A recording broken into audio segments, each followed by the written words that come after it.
Hi అండి. ఈరోజైతే మేము వచ్చేసి గులాబ్ జామ్ అయితే చేస్తున్నాం ఫ్రెండ్స్. నేనైతే కటింగ్ బ్రెడ్తో నేనైతే గులాబ్ జామ్ అయితే చేస్తున్నానండి. సమ్మర్ కదా, ఇంట్లో ఖాళీగానే ఉంటున్నాం కదా, పిల్లలకి ఏదన్నా ఒకటి చేసిద్దామనేసి నేనైతే ఫస్ట్ టైమే గులాబ్ జామ్ ట్రై చేయడము. ఇంత మంచిగా వస్తుందైతే నేనైతే అనుకోలేదు ఫ్రెండ్స్. నేనైతే ఒక ప్యాకెట్ బ్రెడ్ అయితే తీసుకొని ఇప్పుడు చాలామంది అయితే సైడ్ది కట్ చేసేస్తారు కదా, నేనైతే కట్ చేసేయలేదండి, అందులోనే వేసేసాను. అయినా పర్వాలేదు, మంచిగా వచ్చింది. ఈ బ్రెడ్ అంతా మంచిగా తురిమిన తర్వాత ఇట్లా మంచిగా మెత్తగా అనుకున్న తర్వాత పావు లీటర్ అయితే పాలు అయితే పట్టాయి అనమాట. అంటే పావుసేరు అంటారు కదా, పావుసేరు పాలు అయితే పట్టాయి మాకు ఒక బ్రెడ్ ప్యాకెట్కి. ఇవి ఇలా మొత్తం మంచిగా ఒక ముద్దలాగా మెత్తగా చేసుకున్న తర్వాత మనకు ఏ సైజులో బాల్స్ కావాలంటే మనం ఆ సైజులో బాల్స్ అనేవి చేసుకోవచ్చు అనమాట. చూడండి, ఇగో నేను చేసే విధంగా ఈ విధంగా కొంచెం కొంచెం అనేది బ్రెడ్ తీసుకొని ఇలా రౌండ్గా చేసుకోవాలన్నమాట. చాలా బాగా వచ్చింది ఫ్రెండ్స్. నేనైతే ఫస్ట్ టైమే ట్రై చేయడము, కానీ నాకు చాలా మంచిగా అనిపించింది. ఇంత ఈజీ ప్రాసెస్ ఉంటుందని అయితే నేను అనుకోలేదు. ఇలా చిన్న చిన్న బాల్స్గా రౌండ్గా చేసేసుకున్నాను అనమాట.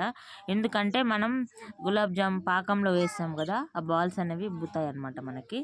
అందుకనేసి నేనైతే చిన్న చిన్న సైజెస్లో ఈ సైజెస్ అలా అయితే చేసేసుకున్నాను ఫ్రెండ్స్. మీకు ఇంకా కొంచెం పెద్దగా అంటే పెద్దగా కూడా చేసేసుకోవచ్చు బాల్స్ అనేవి. చూస్తున్నారు కదా, ఇలా అయితే నేనైతే బాల్స్ అయితే రెడీ అయిపోయాయి. ఇప్పుడు నెక్స్ట్ వచ్చేసి మనము పాకం అయితే పెట్టేసుకోవాలి. నేనైతే ఒక కప్పు షుగర్కి ఒక 2 కప్స్ వాటర్ అయితే తీసేసుకున్నాను.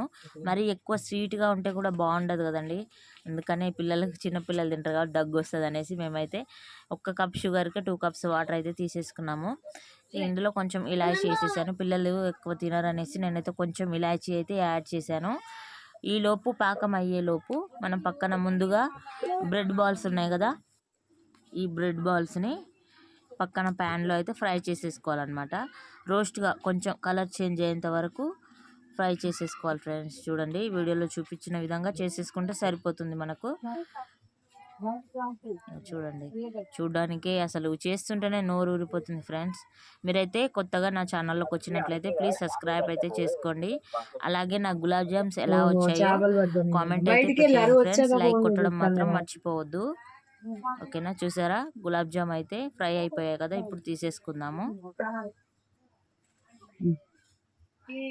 మనకు అనేది ఇవి ఫ్రై అయ్యే లోపు మనకు చూడండి, పాకం అయితే రెడీ అయిపోయింది కదా. ఇప్పుడు మనం ముందుగా ఫ్రై చేసి పెట్టుకున్న బాల్స్ ఉన్నాయి కదా ఫ్రెండ్స్, ఈ బాల్స్ అయితే బ్రెడ్ బాల్స్ అయితే ఇందులో వేసేసుకోవాలి. ఇవి ఒక 2 అవర్స్ వరకు అలానే మనం మూత పెట్టి నానబెట్టి ఉంచుకున్నాం అనుకోండి, ఈ బాల్స్ అనేది ఈ పాకం అంతా పడుతుంది అనమాట. అప్పుడు మనకు గులాబ్ జామ్ అనేది రెడీ అయిపోతుంది ఫ్రెండ్స్. చూసారా ఎంత ఈజీ ప్రాసెస్ ఉందో. నేనైతే ఫస్ట్ టైం అనమాట ట్రై చేయడం. మీరు కూడా తప్పకుండా ట్రై చేసి చూడండి ఫ్రెండ్స్. బాయ్.